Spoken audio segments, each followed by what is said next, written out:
Hello,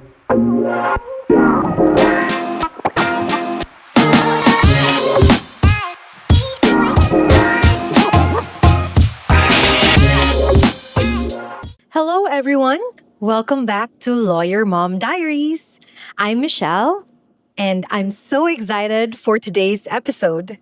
If you're a student, a working mom, a young professional, or anyone trying to juggle life, career, and family, this episode is for you. Today, we're turning the spotlight to someone I truly admire, my co host, my friend, and a fellow lawyer mom, attorney Lalaine. She is a full time lawyer, a law teacher, a wife, and a mom of two. And we are about to get to know her more.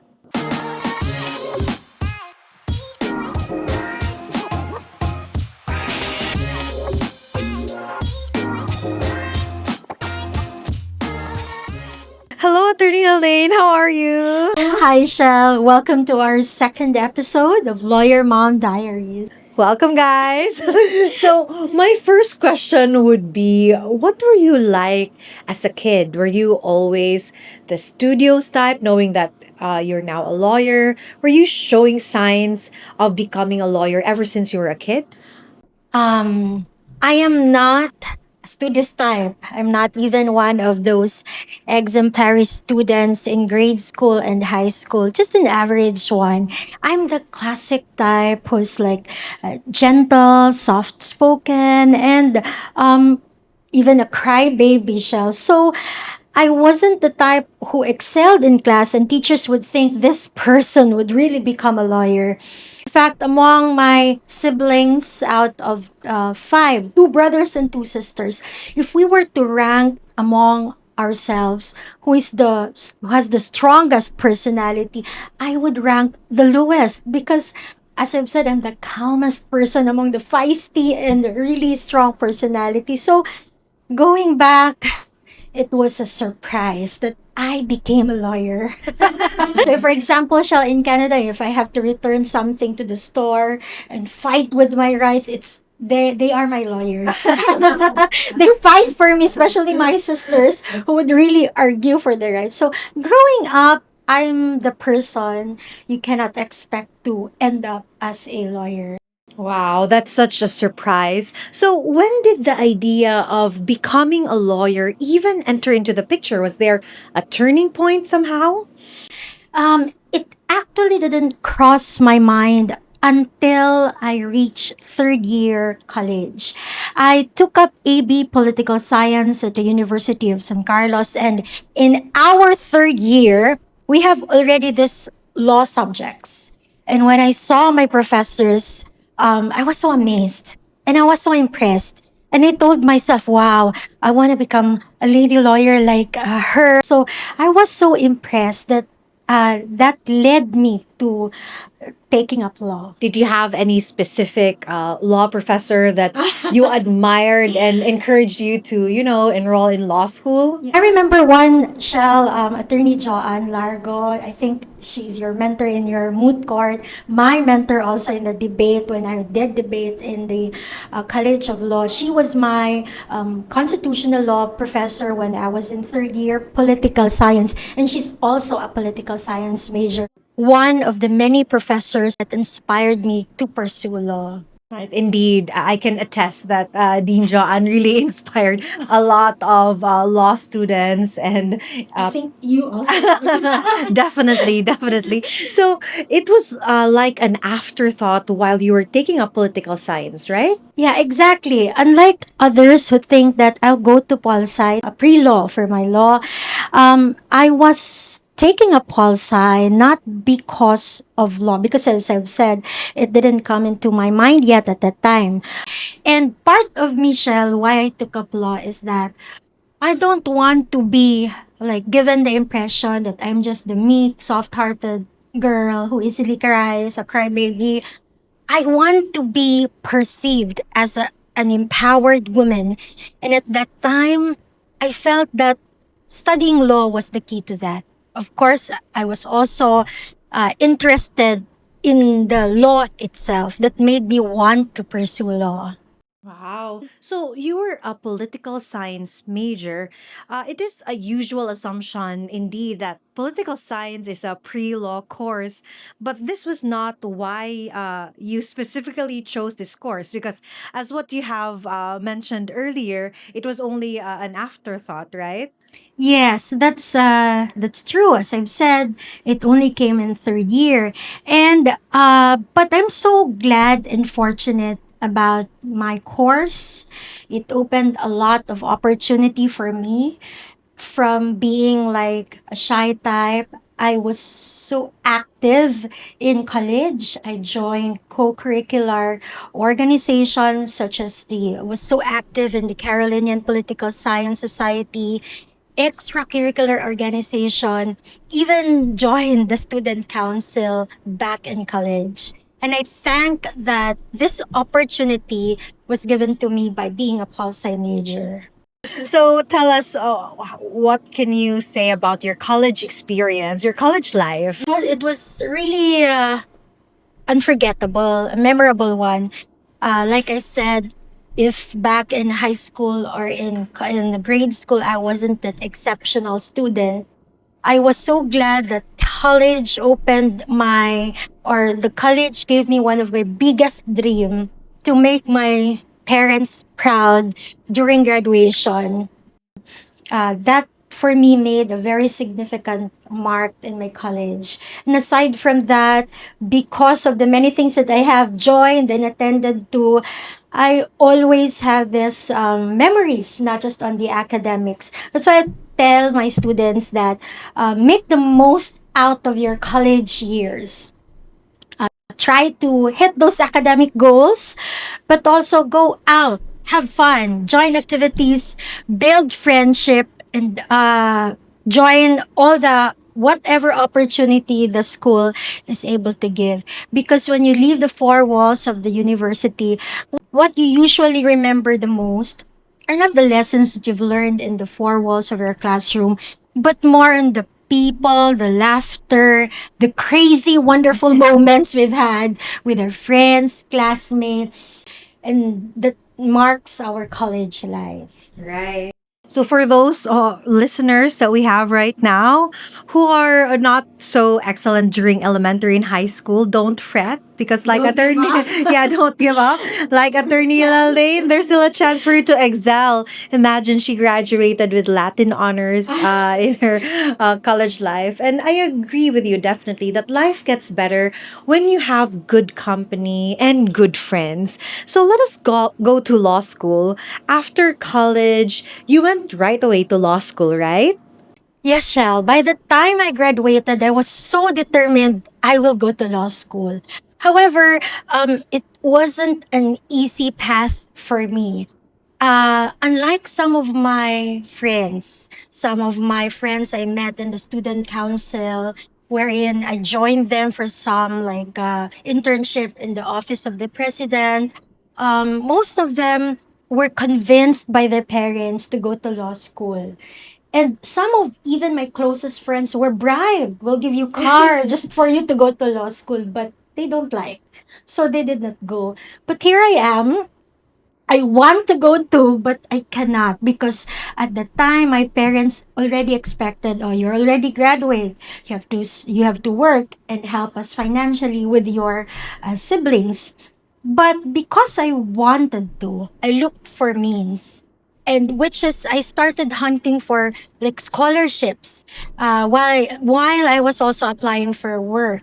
And I was very fortunate that the University of San Carlos looked out for students like us who are financially challenged. So I was blessed that I was given the chance to be part of the USC alumni scholarship and then later on part of the scholarship of Goipeng Foundation scholarship, which gave me the grant up to fourth year law. So honestly, without those generous hearts, I would not be able to finish law school because of the financial difficulties. But I'm so glad there are people as kind-hearted souls who helped us achieve our dream. Well, that's so true, Attorney Lalaine. Like me, going to You know, law school isn't easy when you're a working student. So tell me, when you were in law school, aside from applying for scholarships, you were also a working student, right?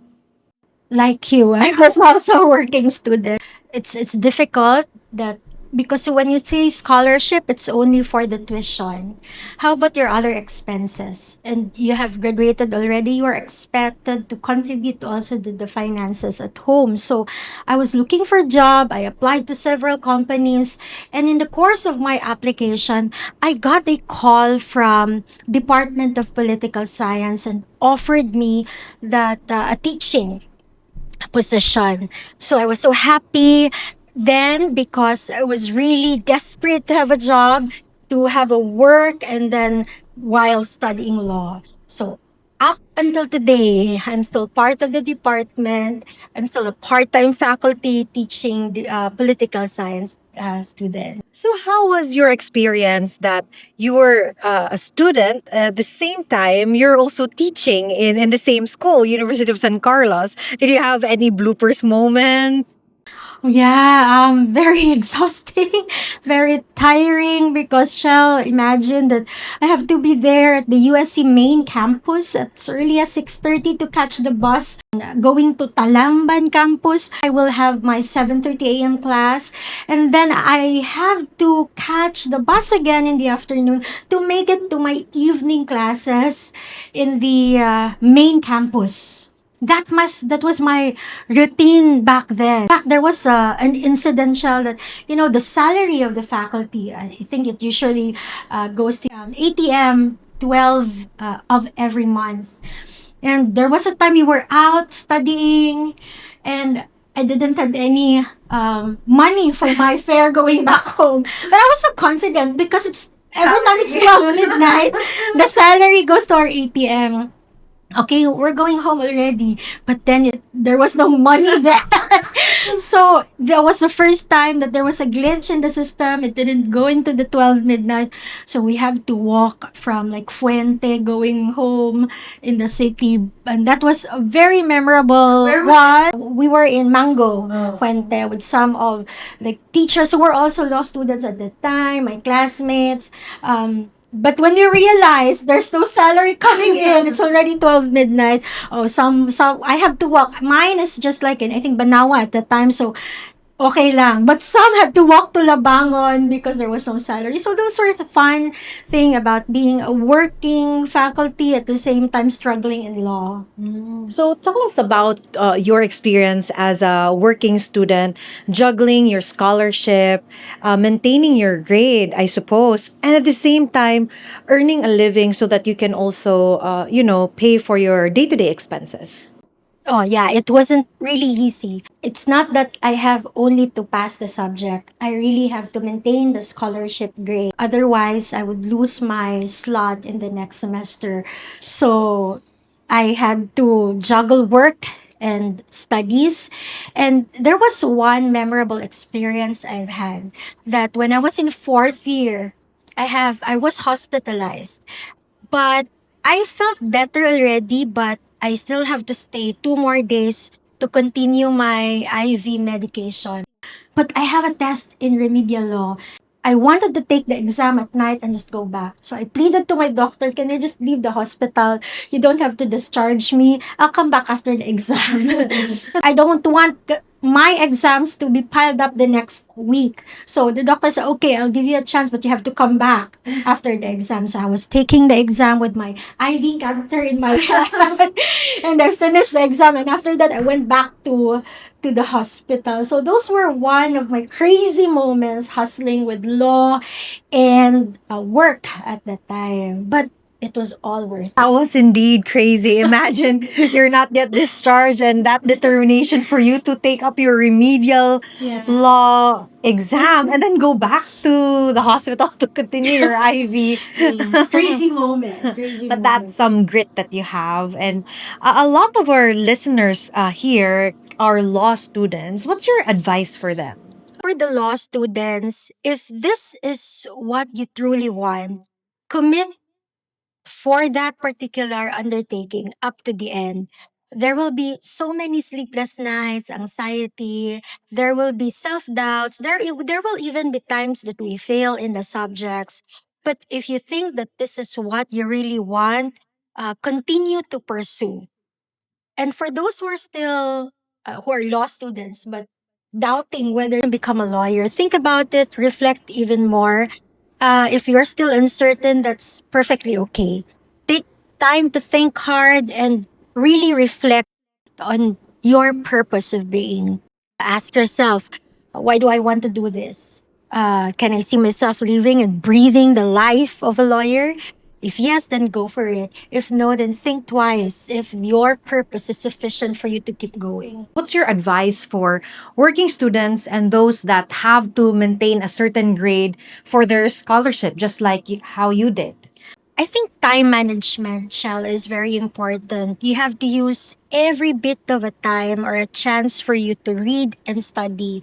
So, like me, I do it in between my teaching classes. I read my cases and course assignment in the bus, in the jeepney, while stuck in traffic. I make it a point that I use my time, but at the same time, you also have to breathe, enjoy, and relax. Then cry if you need to, shout if you must, but then wipe your tears and move on. Keep going. Speaking of crying, I think it's also good that you have a shoulder to cry on, like your friends, and that would serve as a good support system, right? It's very important. I would not have managed law school if not of a very good support system. My friends who understood my feeling or what I am going through. My family was very supportive. If they know that I have an exam, they won't disturb me and let me be. You need friends who you know how to have fun while being serious in your studies. You need people that who's going to lift you up when you're exhausted and reminded you why you're doing all these things. Right. Well, let's fast forward to when you became a lawyer. Did you immediately go into private practice? Before passing the bar exam, while taking up the bar, I told myself, well, I cannot afford because it was so difficult. So I felt that I won't make it. I won't pass. I cannot afford another round of review, another round of bar exam. It's so costly. So I have to work. And what I did, I went to Singapore and worked in the 6 month period waiting for the result of the bar exam. And I dragged even my friends there and we stayed there. I worked in an IT firm and also a merger and acquisition firm while waiting for the bar exam for me to be able to financially sustain, help my family, and save up if in case I fail or have to retake. But luckily, I passed the bar and that brought me back to the Philippines. From then, I'm into private practice, joined one firm which is the same firm that I'm still working until now. Which I am also a part of. So very loyal to the office. And were there times in your career when you found yourself at a certain crossroad or you're unsure about which field of law you wanted to practice? uh, yes, Shell. It's perfectly normal once you've reached 5 years of practice or 10 years of practice. Over the years, I've had moments where I seriously considered shifting. There were seasons when the idea of joining the government was very tempting. More stability, different challenges, and of course, probably a change of pace from the demands of private practice. But every time I explored these possibilities, I'd always find myself drawn back to where I started. So, yes, I've had so many crossroads, but in the end, I realized this is where I'm meant to be as of this date. Well, let us go to your family life then. Can you tell us more about it? You've mentioned that you have a husband and kids. I've happily married as a, that's what I think. I'm happily married to also a lawyer who happens to be my batchmate in law school. At the age of 32, I got married, and at 34, I've got my firstborn daughter, and then later on, 2 years after, my son. So if you look at it, I'm on the usual planned timeline from going to law school, becoming a lawyer, marrying, and then having kids. So I'm blessed that this is what I actually planned for, and the universe conspired to allow me to that plan. But of course, not all have this kind of the traditional timeline, the expected timeline. But I always tell everyone, work on your timeline, discover when is the best time for you to marry, or if you want to pursue your career first. It's all up to you. But I think it's also because of the many sacrifices that you did, ensuring that you take up, your pre-law, your AB political science, and then joining scholarships, going to work, working student in law school, and then going to Singapore, and then joining private practice. You endured, and then going to the married life afterwards. So you deserve everything that you have right now. I hope so. But it's really like, aside from hard work, there's also like luck, and blessed that this happened to me, and I'm very grateful for that. Right. But did you have a moment in your life when you were in Singapore and then you were waiting for the result of the bar and you were so unsure about what's going to happen next? Yes, of course, anxiety at its maximum while waiting. That's, I think you've experienced that. The good thing about the bar exam now is that the waiting period is already shorter, right? So Right. yours is like 3 months. 3 months, but ours is like 6 months. The waiting period is the it's really horrible. But I'm the more of a emotional yet practical person. I always plan ahead, the contingency plan. Precisely the reason I have to go and find means to finance should I not make it. I have to retake it. That because I'm already here, I wanna finish strong, even if not the time that is given to you. So that was my thinking then. Although anxiety level is so high, paranoia is so high. So that was your motivation back then to Yes. really show up and show off no matter what. No matter what, you really have to be emotional. That's fine, but be practical also. I agree. But so right now, aside from being a lawyer, you're also a mother, a teacher. How do you manage and juggle everything in your life? Quite difficult.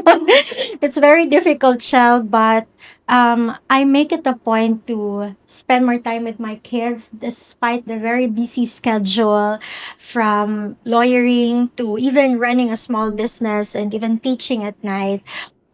In fact, Shell, when we are here, when there's no hearing, we make it a point to drive our kids to school, me and my husband, as much as possible, even if someone else can drive for them.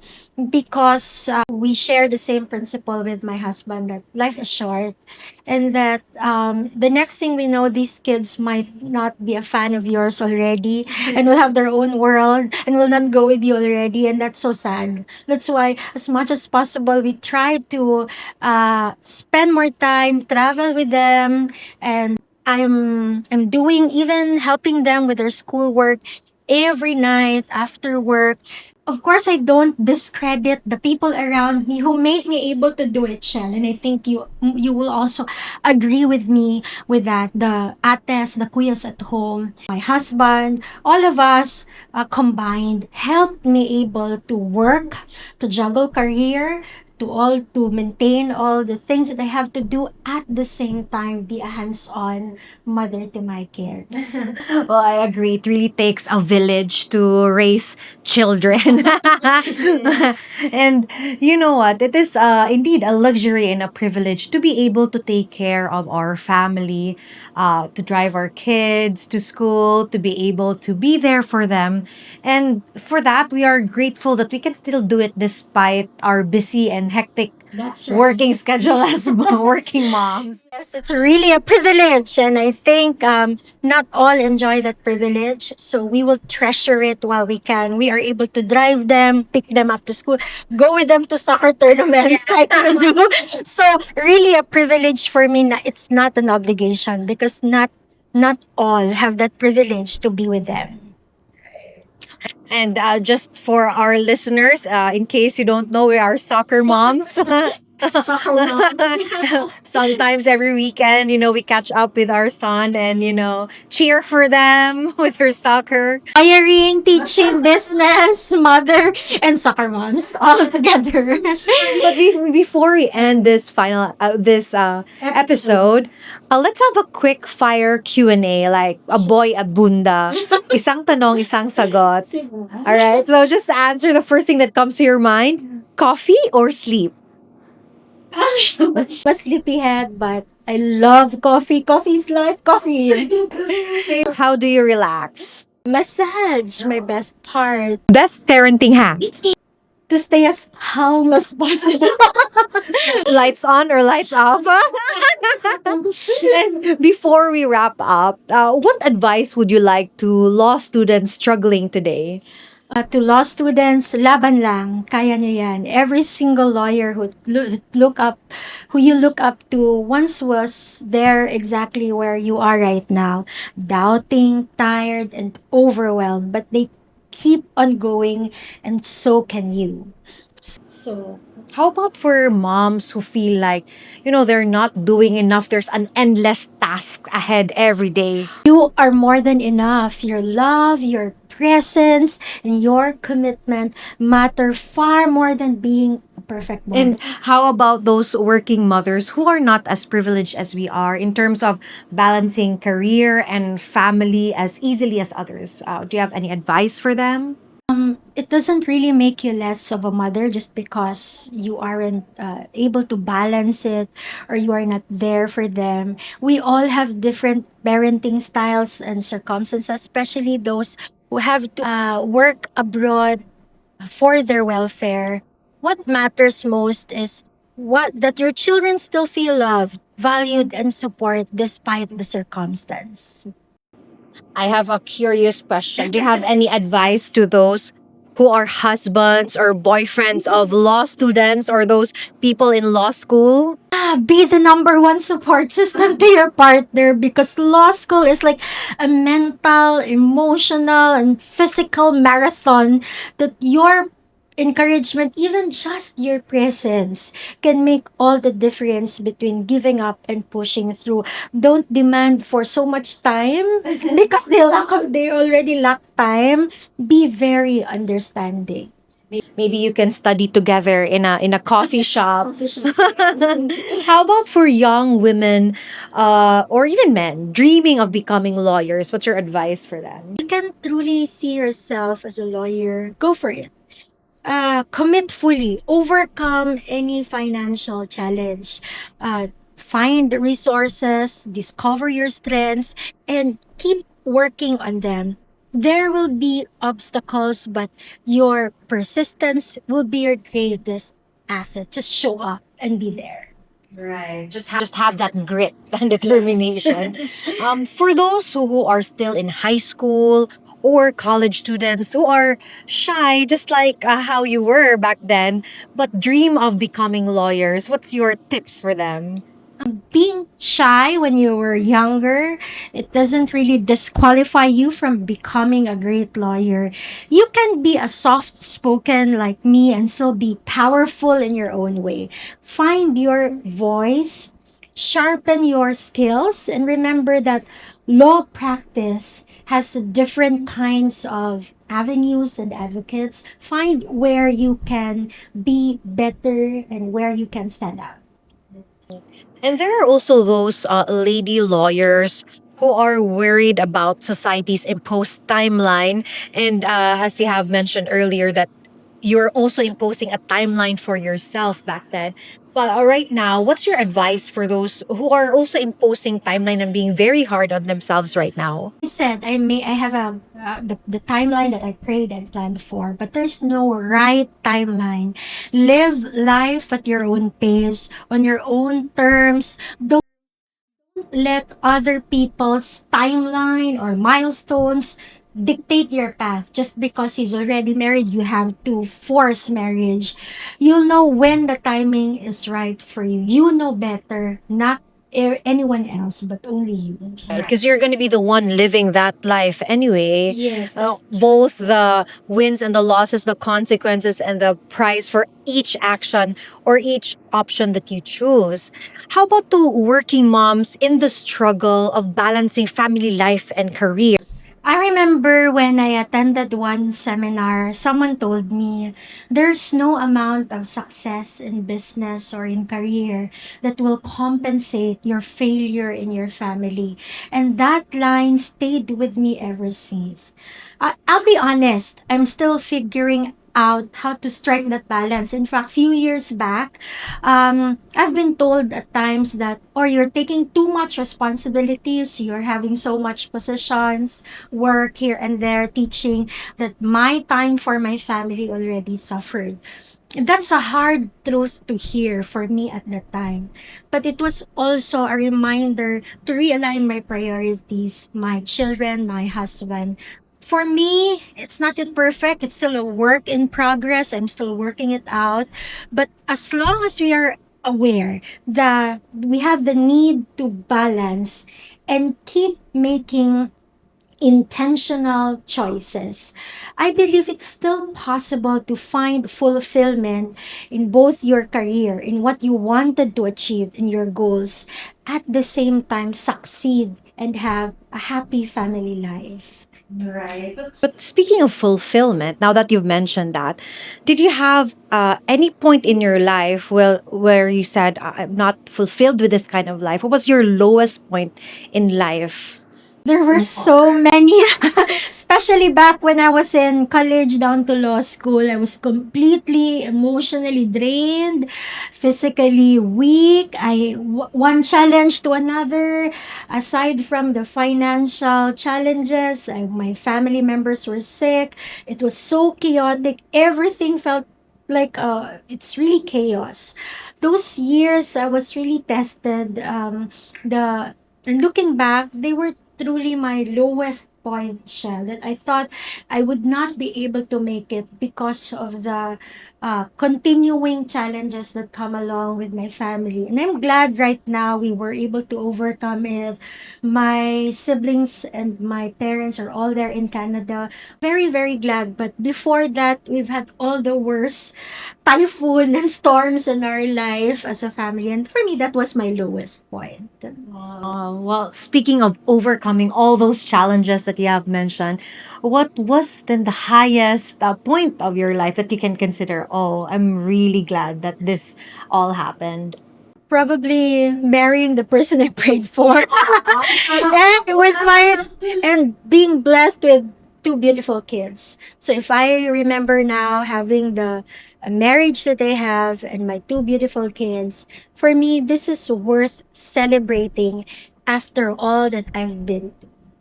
And that was our beautiful and inspiring attorney Lalaine. I hope you all felt as inspired as I did, whether you're in law school, raising a child, or chasing dreams while holding it all together. We hope today's story reminded you that you're not alone. Thank you, Shell, and to all our listeners, just keep going. You don't really have to be perfect. You just have to show up, be present, and was what you said, show off. Right. So we're finally going to wrap this up and catch us in the next episode of Lawyer Mom Diaries. Don't forget to follow us on Spotify, YouTube, and Facebook. And leave us a message if you'd like to share your story too, or if you'd like to have some topics that you would like us to discuss. Until next time, bye.